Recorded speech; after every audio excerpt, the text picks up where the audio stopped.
Salam değerli izləyicilər, hər birinizin hər vaxtınız xeyir, hər birinizi xoş gördük. Bax belə danaçalarımız gəldi. Buyurun baxın. Ünvan Ağdam rayonunun Mahrızlı kəndində. Buyurub baxa bilərsiniz. Simental. Buyurub baxa bilərsiniz. Ot yeyənlər hamısı. Qiymətləri 1200'den bak bunlardan. Düz 1600'e kimi. Anaçalılar. Yani buzoy deyirlər. Baxa bilərsiniz.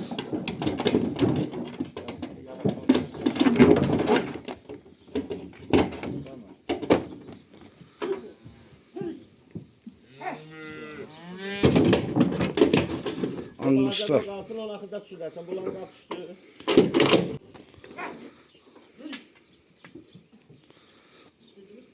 Heh.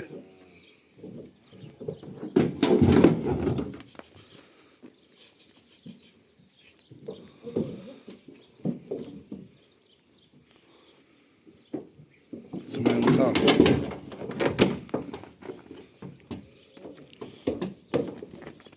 Kulağına kuyruğuna tut şuradan. Ay maşallah. Bak, indi geldi kardeş.